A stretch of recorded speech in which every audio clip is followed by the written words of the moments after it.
Our family meeting began with, "You loved him more," and nothing was the same. You hear a sentence like that, and you think it's just anger. But in our house, it was a key turned in a very old lock.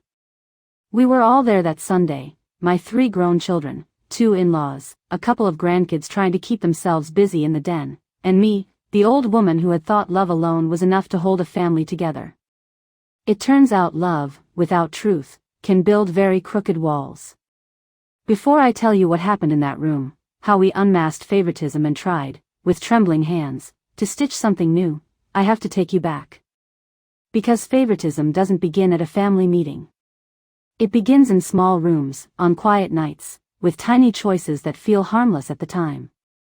Tonight, we're going to sit together in that living room, hear every hard word that was said, follow the trail back through my childhood and theirs, and walk alongside us as we reach, awkwardly, imperfectly, for forgiveness. And maybe, somewhere in our story, you'll see a shadow of your own. I remember the first time I saw it on their faces. It was a birthday, Peter's 7th. Peter was my youngest, my sunshine boy. Thomas was 11 then, already trying to be a little man. Rachel was 9, all elbows and questions and drawings taped to every surface she could reach. The house smelled of chocolate cake and wax from the cheap birthday candles I favored. Balloons sagged a little by the windows, we never were very good at tying them tight. "Make a wish, baby," I said to Peter, pushing the cake closer so the frosting grazed his t-shirt. Thomas stood behind him, a hand on his shoulder, doing what he always did, steadying things. Rachel stood a little to the side, clutching a small wrapped package she'd bought with her allowance. Peter closed his eyes so hard his lashes trembled. He blew, and everyone clapped, and I remember thinking, look at him. Look how everyone loves him. But that's not what the photograph shows. I have that photo still, the color's a little faded now. Peter's front and center, frosting on his chin, his smile so wide it almost splits his face. Behind him, Thomas is smiling too, but it's the tight smile of a boy trying to be happy because he knows he's supposed to. And Rachel. Rachel isn't smiling at all. She's looking at me. Right at me. Her little brow is drawn down, not angry so much as puzzled. As if she's asking silently, "Do you see me too?" I didn't, not that day. I saw the cake. I saw the guests. I saw the mess I'd have to clean up, the bills waiting on the kitchen counter, the way my husband Frank was already looking tired in the armchair. But I did not see the invisible tally marks being made in my children's hearts. Have you ever gone back in your mind and watched your own memories from a different angle? It's painful work, like reading a diary you didn't know you were keeping. That birthday was full of little things.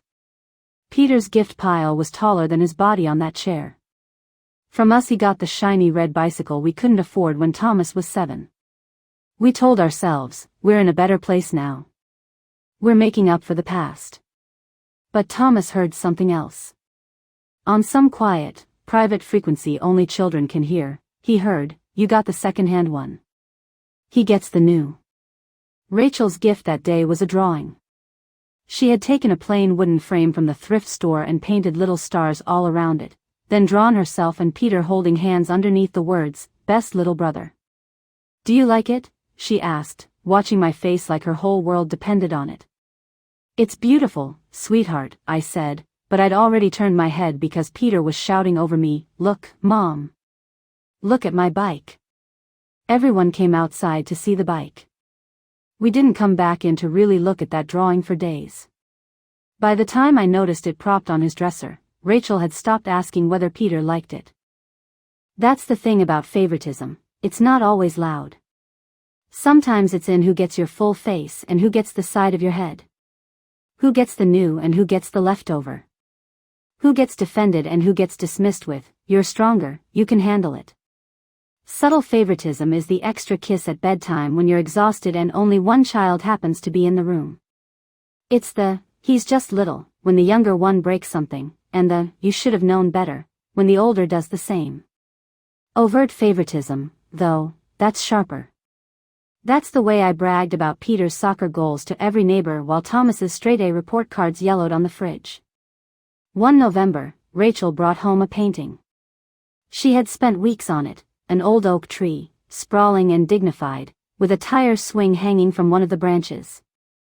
Mrs. Klein said I have a real eye for shadows, she told me, her cheeks pink, her hair smelling like turpentine and cafeteria mashed potatoes. The same day, Peter burst through the door yelling that he'd been picked for the starting team. Frank scooped him up, spun him around, his work boots scuffing the kitchen floor I'd mopped that morning. "We've got an athlete," he shouted. "My boy." I remember clapping, laughing, leaning over to kiss Peter's damp hair. I don't remember what I said to Rachel. But she remembers. Later, in that family meeting, she would tell me exactly what I did. "You nodded without even looking up, Mom.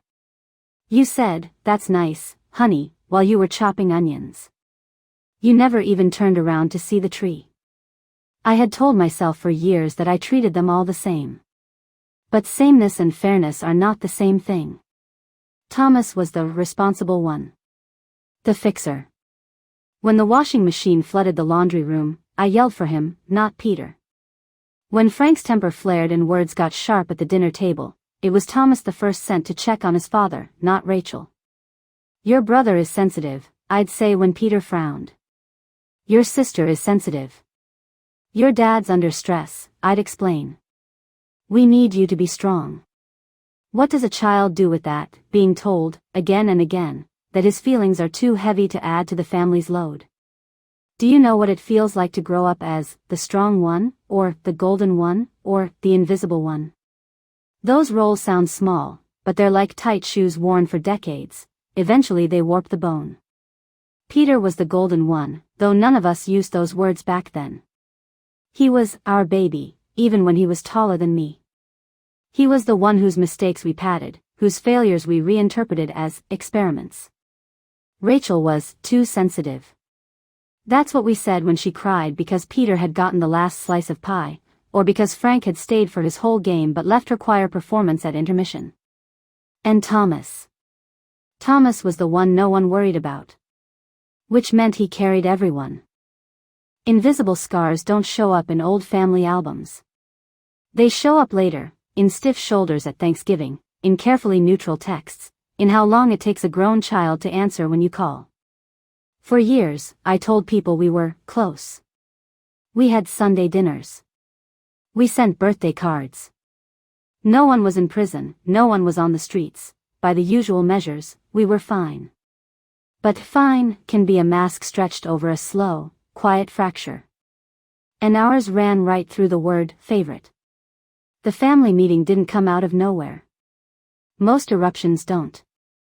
It started with a Thanksgiving that went wrong. The turkey was perfect, the pies were beautiful, the table looked like something from a magazine, if you didn't look too closely at the faces around it. Peter arrived late, as usual, full of apologies and compliments about the house. Thomas had been there since morning, helping me peel potatoes, fixing the loose leg on the dining chair, quietly doing the chores no one notices until they don't get done. Rachel was already tight around the eyes. She had driven in with her husband Mark and their teenage daughter, Lily, listening to Peter's latest promotion speech on speakerphone in the car. We made it through most of the meal. We laughed about old stories, Peter's science fair volcano that had stained the ceiling, the time Thomas tried to fix the leaky roof and ended up bruised and wet on the lawn. Then, somewhere between the mashed potatoes and the green beans, it happened. I had said, without thinking, Peter always did have such charm. He's the one who keeps this family glued together. The silence that followed was heavy. It felt like all the air had shifted to some other room.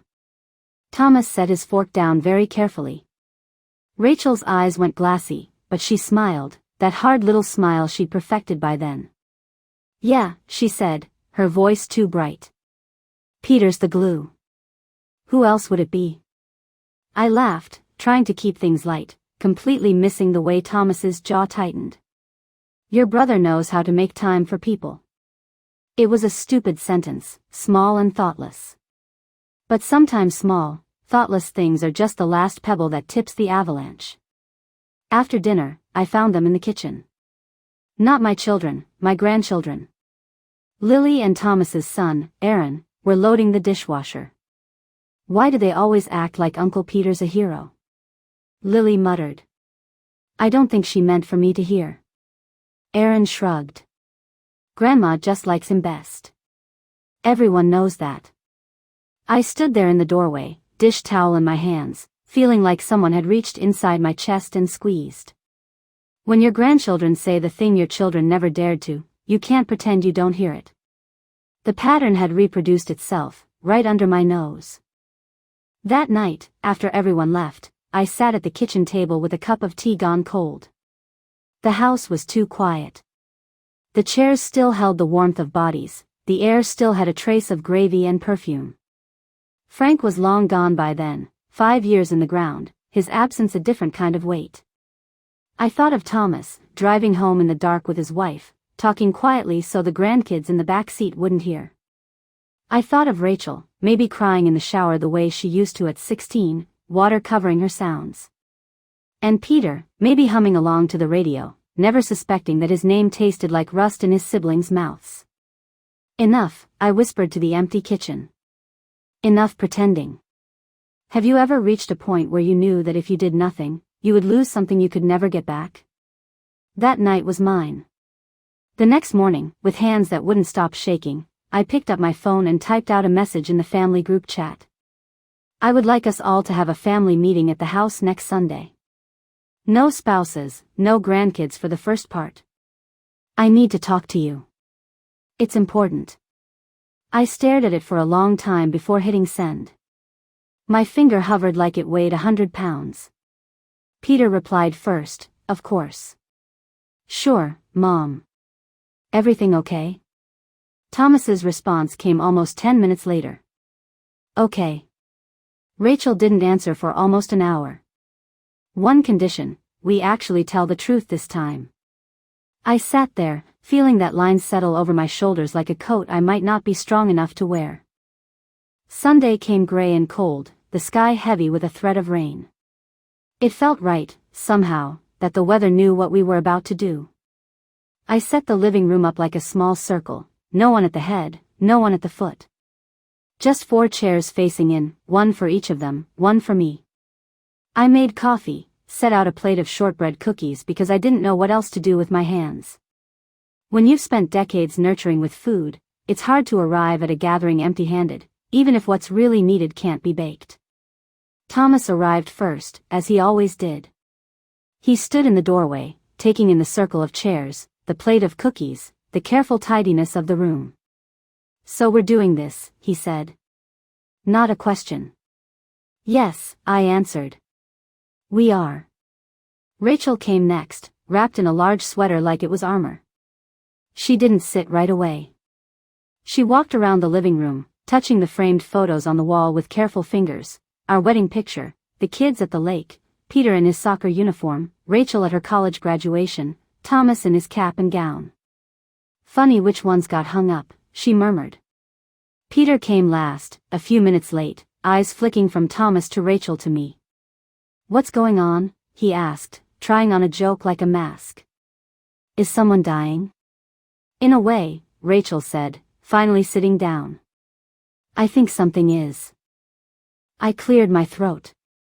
My heart was hammering so loud I could hear it in my ears. Thank you for coming, I began. I know you're busy, all of you. I asked for this because I heard something last week. From your children. I told them what Lily and Aaron had said in the kitchen. How the word favorite had slipped so easily from their young mouths. Silence fell. Not the easy kind. This was the kind that buzzed. I want to talk about that, I said. About favoritism.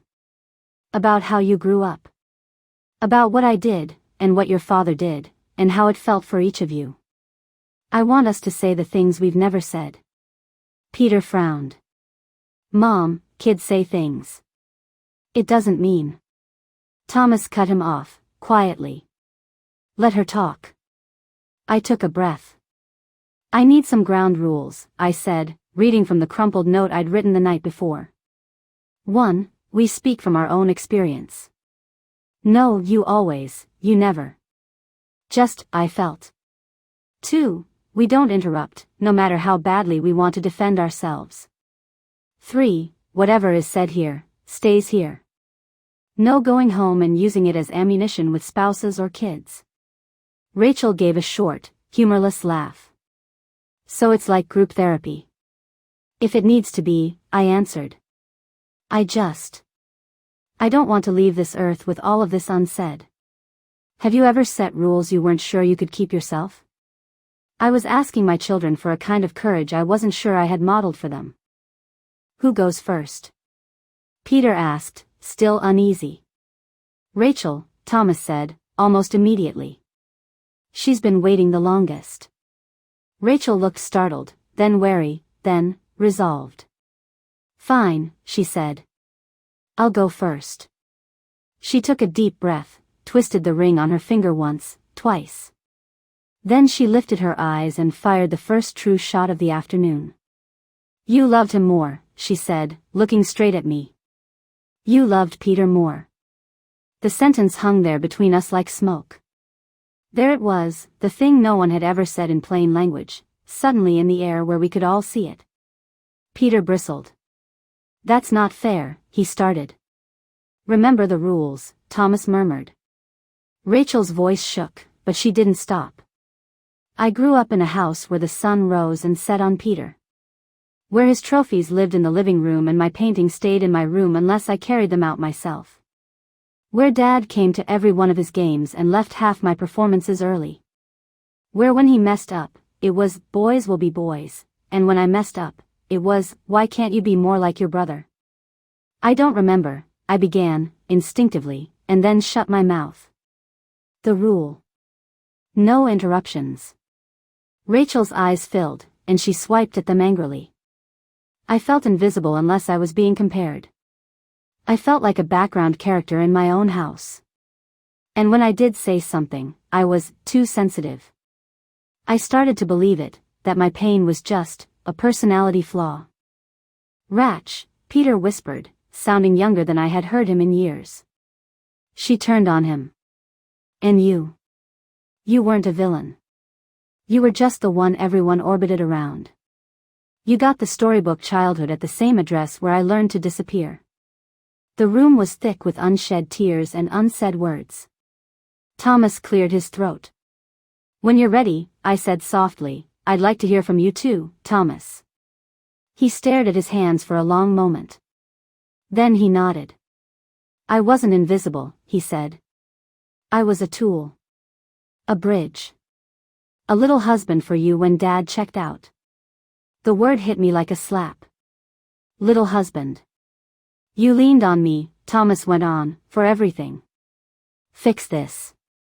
Calm your father. Watch your brother and sister. Be the example. Don't make my life harder. I learned very early that my feelings were a luxury we couldn't afford. If Peter cried, the world stopped. If Rachel cried, she got labeled.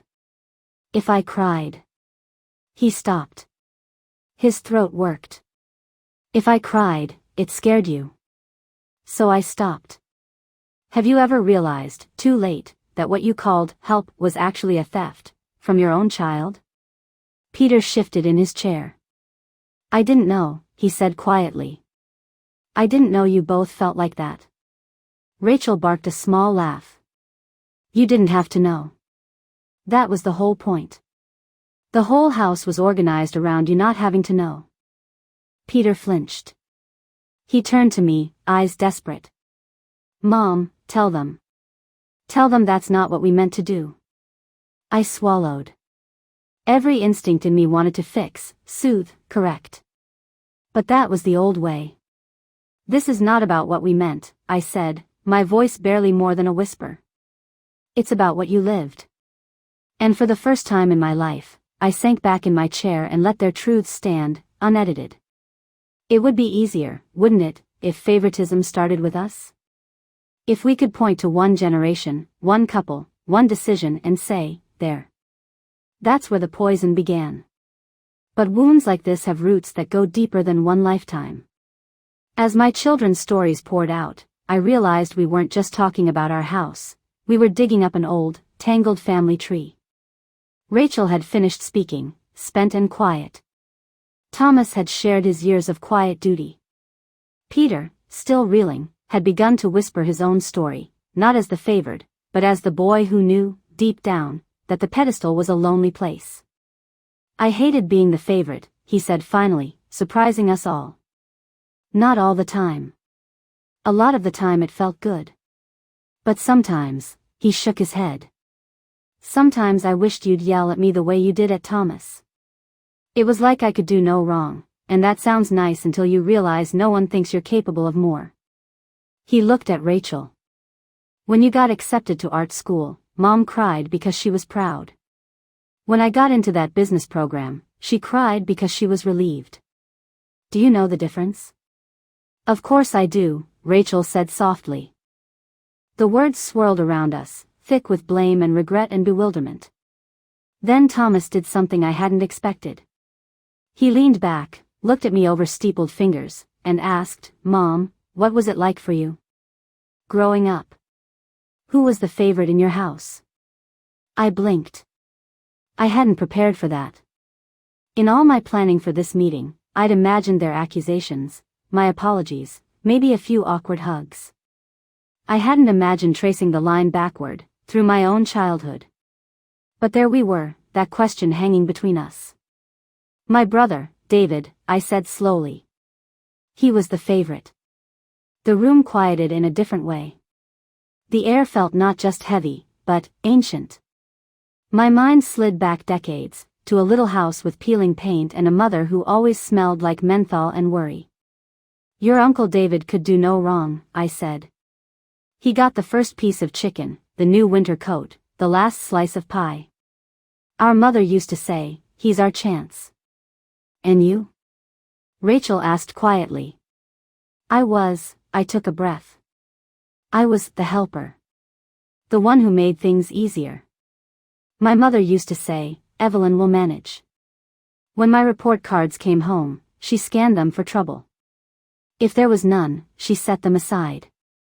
When David's came, she studied every letter like her life depended on it. Did you resent him?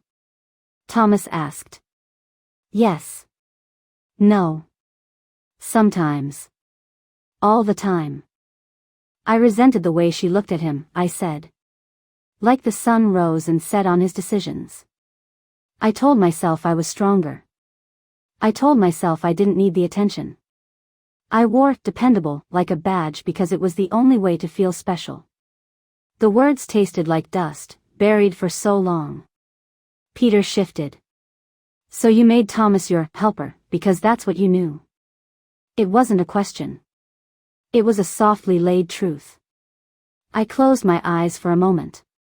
When I opened them again, my children's faces blurred into those of my own parents, young and strained and doing the best they could with what they'd been given, and failing in familiar ways. It's not just that, I said. It's also how we were raised to see boys and girls. In my house, the boy was the future. The girl was the support. When you came along, Peter, it was like having my brother again. Another chance to get it right this time. I didn't realize I was repeating the same story, just with different names. Have you ever found yourself punishing your children for wounds someone else gave you? Or overprotecting one because you still see your younger self in their eyes? Frank, your father, had his own ghosts. He grew up in a house where his sickly younger sister, May, got all the attention. His parents didn't mean to neglect him, they were simply exhausted. He told me once, early in our marriage, that he vowed never to let one child take all the oxygen in our family. We laughed in our small kitchen, so sure that seeing a pattern was the same as breaking it. But Dad still favored Peter, Thomas said, a sad almost smile on his lips. Yes, I answered. Because life happened. Frank worked long hours. He knew how hard the world could be for a boy who wasn't tough, who wasn't charming. So when Peter came home with stories of being teased, Frank doubled down on making him feel special. Don't you worry about them, he'd say, patting Peter's shoulder. They're just jealous. You're going places. He didn't say that to Thomas, because in his mind, Thomas was already fine.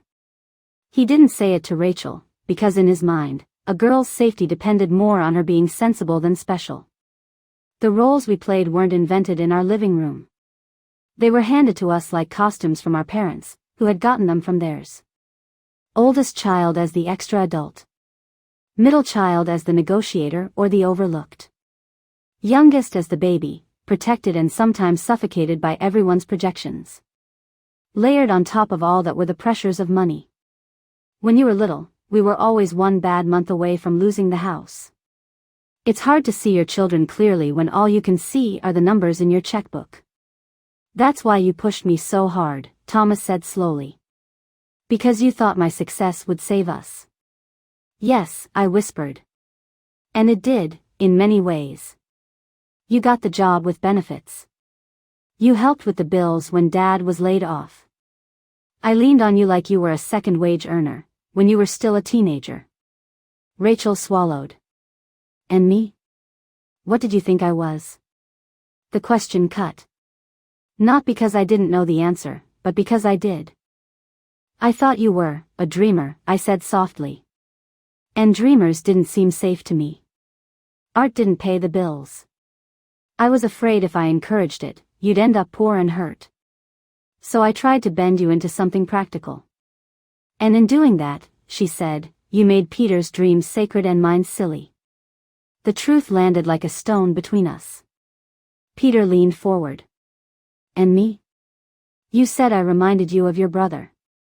What did you see when you looked at me? I looked at my youngest, the lines at the corners of his eyes deeper than I remembered.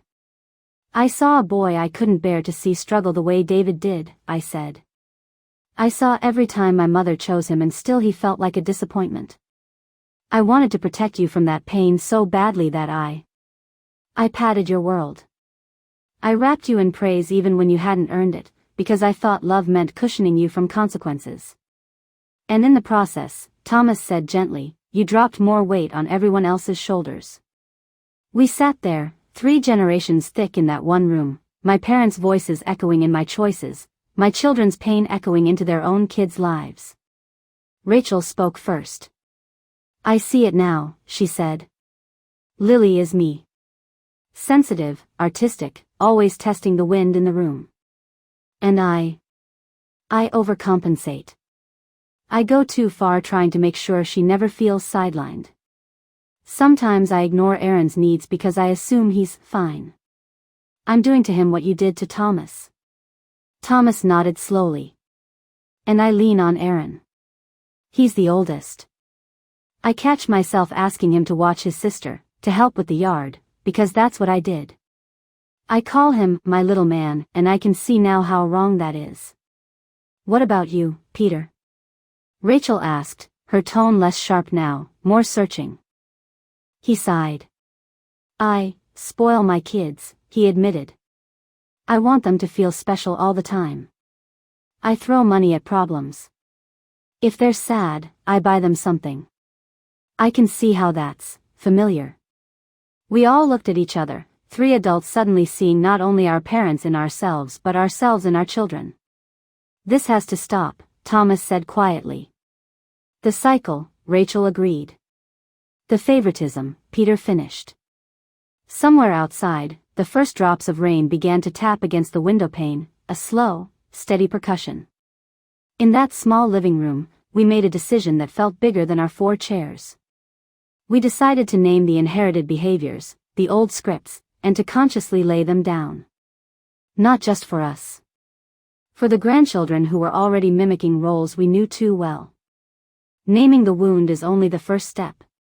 You can't live forever in diagnosis. At some point, you have to decide what you'll do with what you've seen. After we traced the roots back through my childhood and Frank's, the room grew quiet.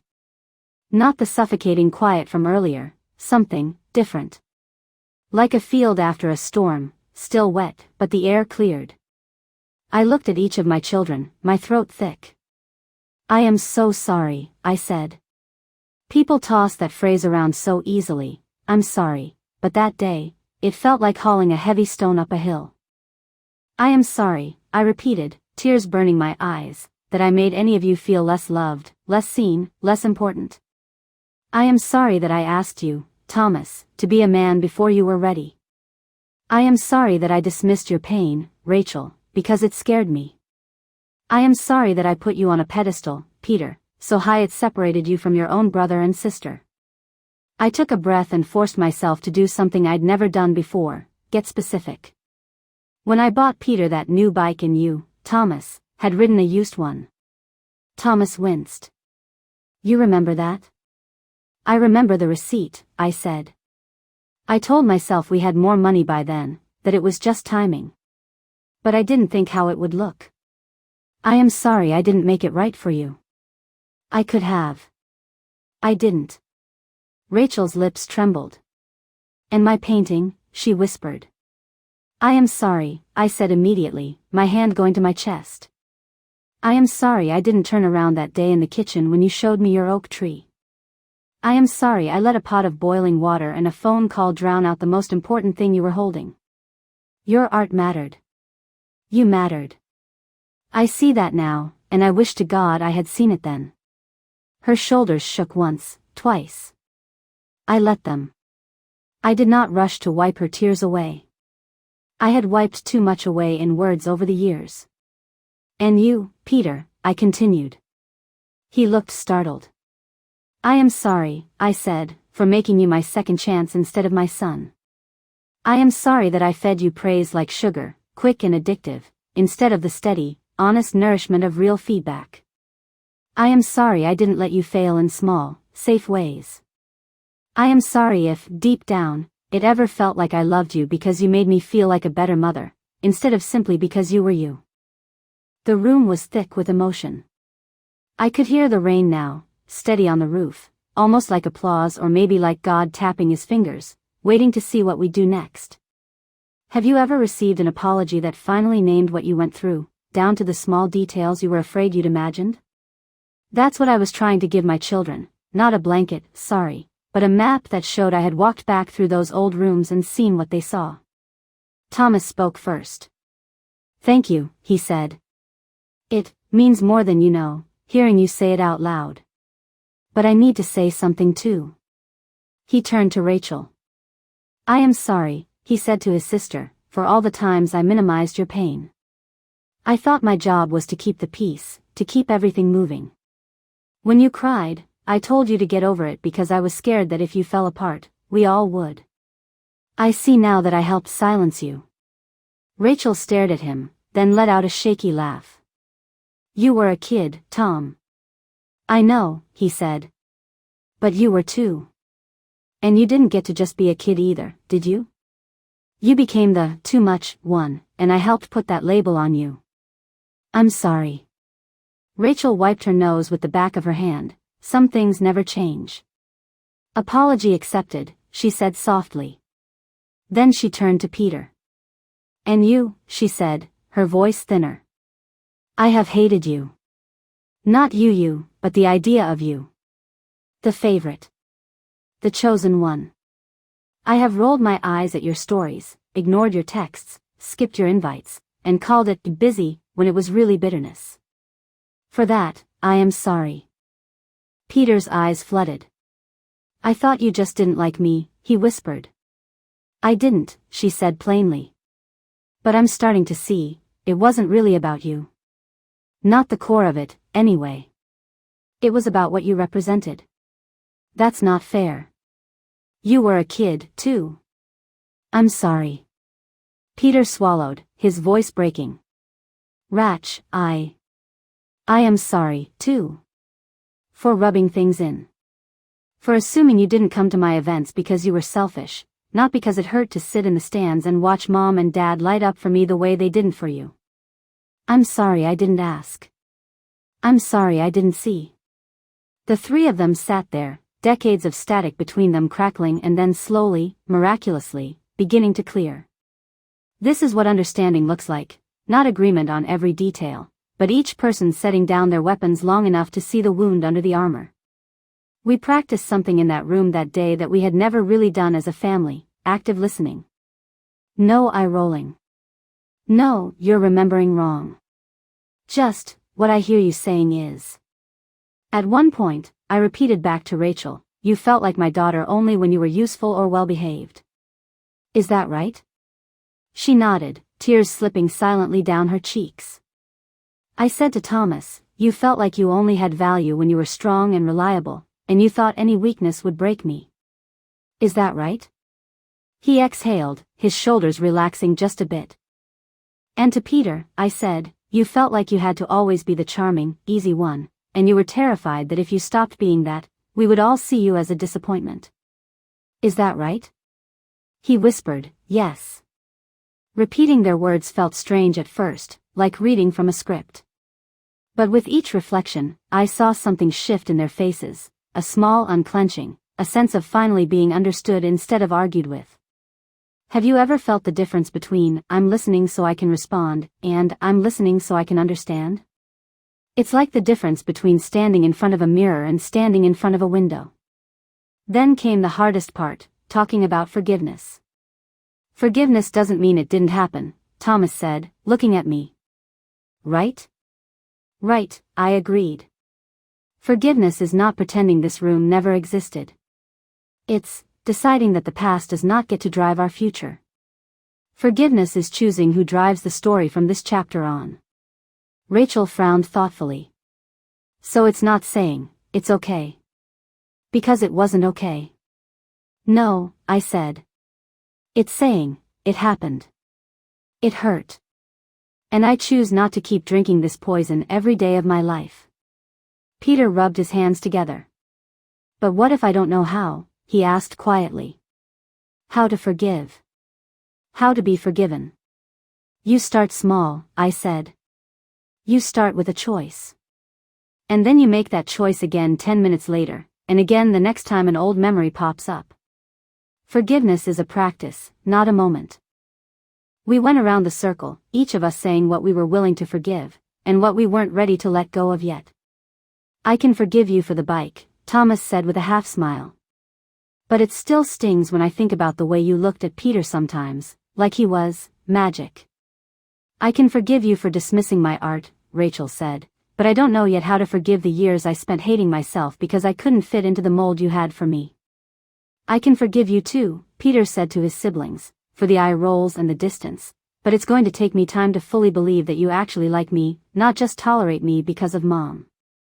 We didn't tie everything up in a neat bow that day. Real families rarely do. But we started. And that, I've learned, is the real heart of forgiveness, not erasing what happened, but loosening its grip on your present. We cannot rewrite the past, but we can edit what it writes in us. The meeting didn't end with a group hug and credits rolling. Life isn't a movie. We were tired, cried out, and a little shell-shocked. But something in the room had shifted. The center of gravity was different. We opened the door and let the rest of the family back in, spouses, grandkids, the noise of real life rushing back over the raw, quiet space we'd held. Lily took one look at Rachel's puffy eyes and said, Mom? You okay? Rachel smiled, genuinely, the way I hadn't seen in years. I think I will be, she said. Over pizza that evening, because none of us had the energy to cook, we began the slow work of redefining what family would mean from that day forward. It started with small, practical steps. First, we created a new tradition. Once a month, instead of our scattered texts and occasional Sunday dinners, we would have a check-in night over video call, everyone on screen at once. Not to show off achievements or compare notes on whose kid was doing better. Just to ask one simple question, how is your heart? The first time we did it, it felt awkward. We stumbled over our words.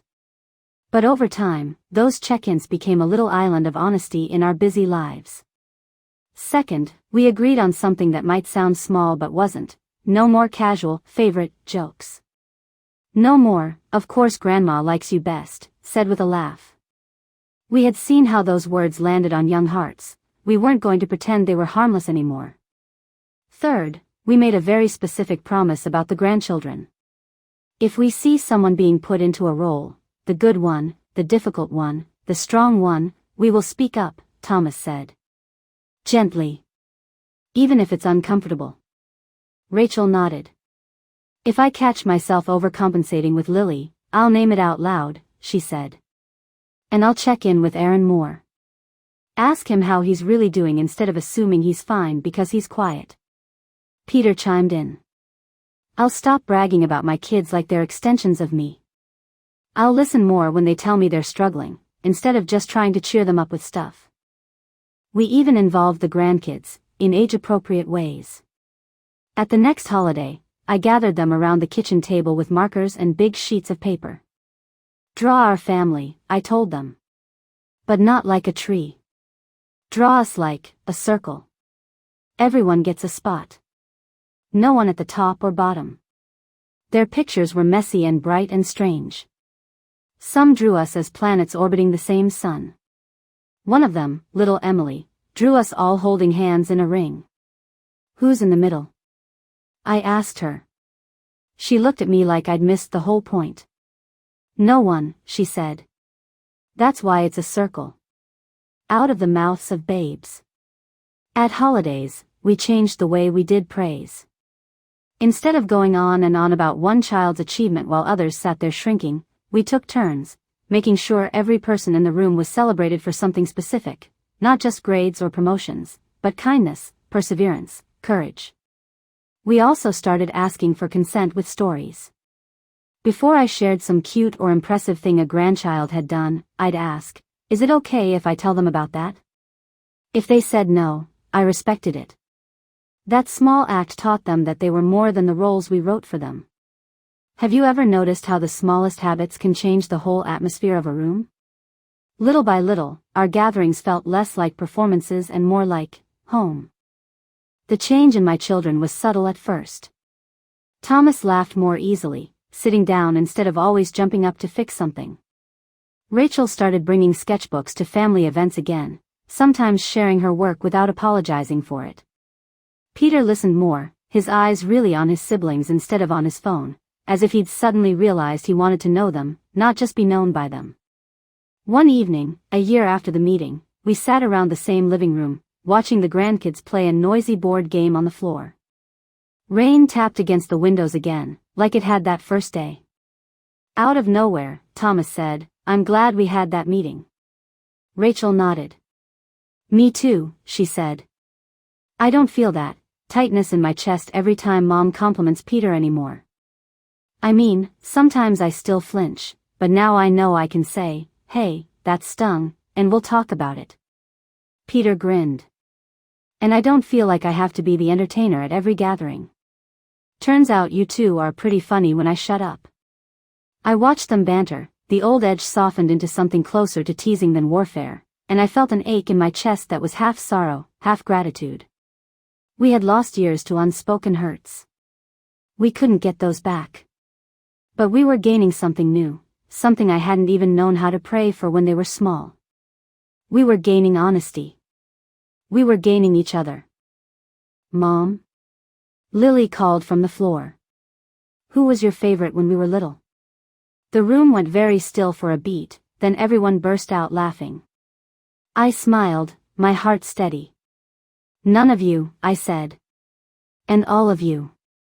But if I ever made you feel like you weren't my favorite in that moment, I'm sorry. And you can tell me, okay? We talk about those things now. She nodded, satisfied, and went back to her game. It was a tiny moment, but it felt like a victory. Have you ever felt the shadow of an old pattern lift, just a little, in an everyday conversation? That's what healing looks like, not grand gestures, but hundreds of small, different choices. As for me, I started a journal. Not of grievances, but of gratitude and growth. Whenever I caught myself slipping into old habits, praising one child at the expense of another, assuming the oldest could handle more, dismissing someone as too sensitive, I wrote it down. Not to shame myself, but to see the patterns clearly enough to change them. I also began, quietly, to talk to other women my age about favoritism. At church, at the grocery store, sitting on benches at the park while the grandkids played, we shared stories. You would be amazed how many mothers and grandmothers carry this secret weight, the gnawing fear that they have loved unevenly, that they have left one child standing in the shadows. If you are listening to this and feeling that fear, hear me. You cannot undo the past. But you can write a different future. Starting now. If the story of our family meeting has stirred something in you, take that as an invitation. Maybe you can't gather everyone in one room tomorrow. Maybe some relationships are too fragile, too complicated, too distant. But you can start with one conversation. One apology. One question, asked with an open heart. How did it feel to grow up in our family? You might be surprised by what you hear. You might be terrified. You might be angry. But on the other side of that fear, there is a chance for a family that is not ruled by old resentments, not warped by the quiet poison of favoritism. As I sit here now, an old woman with more yesterdays than tomorrows, I can tell you this. That Sunday meeting, with its tears and raised voices and long, aching silences, was one of the best gifts we ever gave each other. It did not fix everything. We still stumble. We still get jealous. We still, sometimes, fall into our old roles by reflex. But now, we have language. We have permission to say, that felt like the old days. Can we try again? And that has changed everything. If this story has brushed against your own memories, if you've seen your family at that birthday table, or around that circle of chairs, I hope you'll carry this with you. You are allowed to question the old stories. You are allowed to ask for a meeting. You are allowed to say, I felt unseen, and to listen, truly listen, when someone else says, so did I. If you found yourself walking through this day with my family, if you felt the sting and the tenderness, I'd ask you to gently tap that like button. It helps more hearts find these stories here on Dust of Old Days. And if you want to sit with more nights like this, more grandmother-style stories about the mess and the beauty of family, you're welcome to subscribe to Dust of Old Days, so you don't miss the next gathering around this little digital hearth. The past is dust now, dust of old days that clings to our shoes and our stories. We can't sweep it all away. But we can decide what kind of footprints we'll leave from here on. From that family meeting forward, we chose a different path. Not a perfect one, but a conscious one. And if we can do it, with all our history and hurt, so can you. Because favoritism loses its power when it is dragged into the light. And forgiveness, however fragile, can grow into something strong enough to hold a family together in a new way. This is where our story pauses, not with the end of conflict, but with the beginning of a truer, gentler kind of love. And if you ever find yourself sitting in a quiet living room, heart pounding, phone in your hand, wondering if you should call your own family together, maybe this is your sign.